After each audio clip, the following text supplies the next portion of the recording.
it's been a few months since I've set up my 2025 functional planner. So let's take a look at what this planner looks like now that I've had some time to get settled in and what I'm doing to get ready for the next month of plans.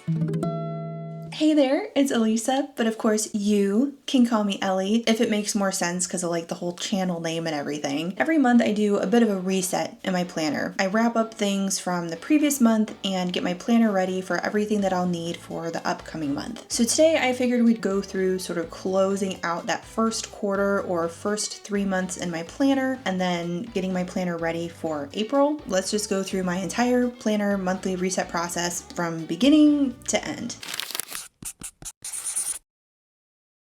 I already did a whole video of putting together this planner, so I don't want to spend too much time getting into the nitty-gritty of the details of what makes up this planner. Just kind of a quick review of what we're working with here. For the most part, this is the 2025 Everyday Magic Happy Planner in classic size. It's a dashboard layout planner. I have added some extra pages for things like habit tracking, to-do lists, financial tracking, and even adding basically a whole extra planner for my Ellie Planet related content stuff. So to make room for all of the extras, I did pull out everything from July through December. So this planner is essentially 6-month planners from January through June. We're going to take a closer look at the weekly pages in a minute here once we get into actually prepping for my April plans. First, I want to show you some of the changes that I've made since the last time we checked in on this planner. Now, before you ask, no, I have not built up the courage to put my name on the nameplate page of my planner. I don't want to talk about it. We're just moving on. I did redo my color coding key page. The colors themselves didn't really change that much, but when I was first making this page, I kept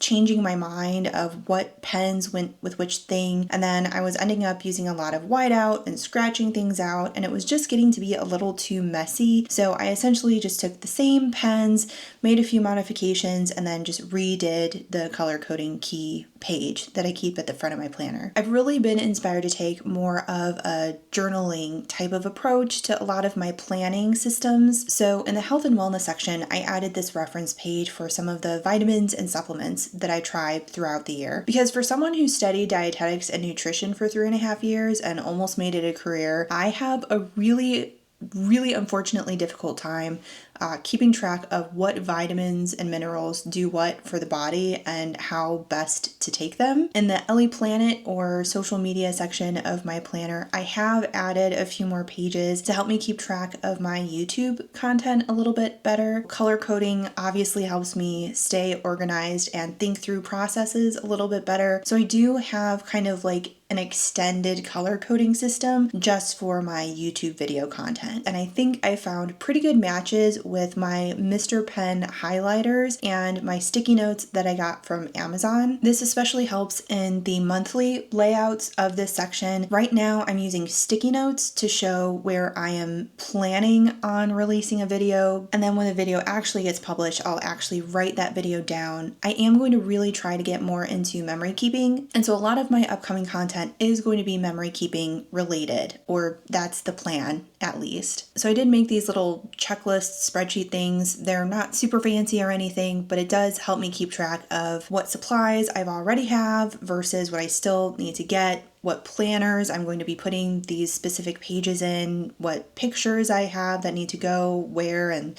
that sort of thing. One thing that I'm kind of experimenting with is how to set up playlists on my channel and like how they're sorted and whatever. So I do also have this page here. This is purely functional, so I didn't want to put too much effort into making it pretty or anything. It's probably going to get really messy throughout the year, but it's nice to have some kind of reference here in my planner. So now that we're all caught up with what's been going on with my planner so far, now it's time to get into the actual reset process for getting ready for the month of April. So on my list of things to get done for my March to April planner reset process, get my dashboards done, get time blocking laid out on my weekly pages, add any missing important dates, events, meetings, that sort of thing that I already know are coming up but aren't on my planner pages yet, set up my health and wellness habit tracker for the month, organize my monthly to-do lists, print out a new financial tracking insert for the month, and add my analytics checkpoint for the month into my Ellie Planet section. So first things first, if nothing else, dashboards have to be set up for the month. Everything else can wait, but the dashboards must happen now. Each month when I'm going through my reset process, I'll kind of reevaluate my current design, see if anything needs to change. So the biggest thing is going to be taking apart and reconstructing my weekly chores list. I tried being the kind of person that cleaned by room or by zone, and it just does not work for me. My need for organization is plagued by executive dysfunction. So I need to figure out what sorts of things are the kinds of things that I can get done at the same time, and what sorts of things I need to split off into different lists in my chores section. So I think this new chores list is going to work for me. Okay, now let's tackle this giant to-do list, which could definitely stand to be broken up into smaller sections. I do tend to have at least a couple of financial, money-related type tasks that I get done throughout the week. So I think it makes sense to have like a whole separate section just for financial type tasks. I also tend to write down a lot of reminders for planner and journal related type tasks. So I think I'll make a separate section for that. I do think I messed up on like the design or the printing or something somewhere. It's still technically fit on the page, but it covered up like the monthly label at the top of the page, which I usually like to leave visible just because it's a really pretty font on these pages. It's not the worst thing in the world. It's not going to affect the functionality of the page. I just don't know where I went wrong. Okay, but the dashboard is done. I know that was a lot, sorry, but that's like the biggest thing. Everything else is just like icing on the cake at this point. Even though I work from home and I have my planner out and with me like basically always, what I've noticed is during the work day, I'm keeping an eye on that right side because I'm on a schedule, I'm clocked in, but then that means that some of the things that I want to get done from my dashboard, I really don't look at until I'm already exhausted for the day. I'm a lot more likely to get something done after work if I've been kind of mentally preparing myself for it throughout the day instead of like smacking myself in the face with it right when I clock out. So I think what I'm going to do to help me stay on top of my like task habit tracker thing is to actually move it out of my dashboard into that little extra space on the day schedule pages. I don't really have too much scheduled throughout the day that I need to have on paper. I'll have like the gym or an appointment or something before work in the morning, and then like a couple of meetings throughout the day. But with how this like week schedule page is laid out, sometimes it's kind of difficult for me to gauge where to write things down or like which line to write things down on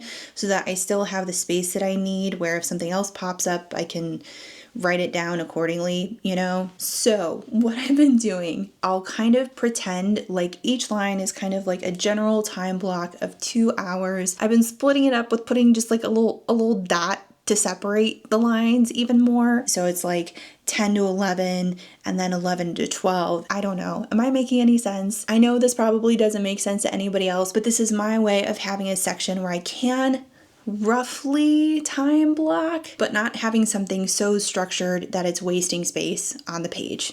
That's what's happening here. So during my monthly resets, I'll go through and just add like the little dots. And then I do still like to split up each day with like my schedule versus my tasks for the day. So in addition to the little dots for time blocking, I add dashes to split up my schedule for the day and my task list. And I know I probably just made that so much more complicated than I needed to, but like it doesn't look too messy, right? Like even if you don't know what all this is for, the page kind of looks like it would make sense for something, right? Okay, maybe it'll make more sense once we actually have plans written down here. So because I have basically almost no social life, I don't have that many plans to keep track of, but let's add in what I do know has to happen this month. For the most part, it's just like work meetings and like telehealth meetings, and then I do have a gym schedule that I stick to, and then maybe like 1 or 2 social outings for like the month. I also do like having holidays and birthdays and anniversaries and that sort of thing listed on that specific day, but writing all of that down on every single day for the entire planner would be a lot of writing to do in one sitting, especially because I also have those birthdays and holidays and anniversaries already written on like the monthly view of the planner, and then also on like the year overview of the planner. I might have a bit of a problem. I don't know why I'm so obsessed with writing like holidays and stuff. So to avoid giving myself carpal tunnel just from writing in holidays, I usually wait to write those days down on the actual like schedule pages for the monthly reset and just do that like 1 month at a time. So something new that I've added to my monthly reset process for like just new for this year is starting to use this like full page habit tracker from PTPaper and using it for my like health and wellness habits that I track throughout the month. I fill it out and move it along each week, so I do fold it in half so it doesn't like completely cover the page that I'm working on for that week. And then it kind of ends up working as like a little bookmark for what week I'm on in my planner. And then at the end of the month, I'll unfold it and put it back in the wellness section at the back of my planner. Kind of my lowest priority item for my monthly reset is filling out my to-do lists for the month. I do like to have a space where I can keep track of things that I need to get done at some point, but maybe not things that I have to get done like right now. But since they're not things that I have to get done like right now, if I don't get to my to-do list for the month in like the same setting as the rest of my planner reset, I don't sweat it. Like the purpose of it is to not be like the timely stuff, but might as well tackle that while we're here. So for my to-do list, I'm using the checklist pages from a monthly layout happy planner. I like to split up lists by like category or type. Usually the sections are pretty similar each month. General to-dos, financial tasks, things to specifically buy, maintenance type stuff for the house, recurring chores or chore type things that I usually do copy over every single month, appointments or events that I need to remember to schedule at some point, people I want to see or visit. Usually that section is not very full. Anything that I need to mail out old school snail mail way, if there's any craft projects that I want to work on, things to update for my planner for this month, next month, and then any miscellaneous non-month specific stuff, and then anything that I might want to journal separately. And then I have some sections that are maybe a little bit more season or month specific. Like right now, I have stuff that I need to get done for Sonic Temple and Go Wild in May, and then there's still stuff that I need to finish up for memory keeping for my trip to Disney last year, and then I think I'm going to Niagara Falls this year. I don't have all of the details for that yet, but there are a couple things that I definitely need to get done if that trip does happen. Not gonna lie, a lot of this stuff is probably going to end up not getting done, but I at least feel better having it written down somewhere. And then at the end of the month, I'll go through what hasn't been completed yet and decide, is this something that's worth carrying over into the next month? Or I'll try to evaluate, why didn't I get it done? Is it because it's not important? I do have this financial section in my planner, have essentially basically like a check register almost. So I'll just print out one of these sheets for this month just so that I can kind of keep track of where my money is going each month. Okay, so that monthly layout planner where I got those to-do lists from, I took the actual calendar pages from that planner and put them into my Ellie Planet or social media section of my planner. I'm using this section more for content tracking and note-taking, and then pretending that I have some kind of upload schedule. So this is where like those sticky notes and the published videos go. One thing that I kind of consistently do is I'll just kind of check in with my follower stats across social media platforms. I try to do that within the first couple of days of the month. Sometimes it doesn't always happen. I don't get too hung up on the analytics or the numbers or anything, but it can be kind of fun to look back on previous months and kind of see how my different platforms are growing over time. I do like the idea of writing down different like stats or analytics for my brand or my channel, and here I just don't really know what sort of things I would want to keep track of month to month. So if you are a planner related content creator, give me ideas. Do you keep track of any kind of statistics or analytics in your planner? What's something that I should be keeping track of in mine? Obviously, we're not done with this planner for April. I'll continue using it and updating it as needed throughout the month, but at least I've gotten through kind of my typical reset process so I can start writing things down and actually using my planner for this month. Now, if you've gotten to this point of the video and you're like totally confused and you're like, where did all this planner stuff come from? Or you bought the Everyday Magic Planner and you're like, mine doesn't look like that. Don't forget that I did make a separate video actually putting together this planner, which will give a little bit more context. So definitely check out that video next.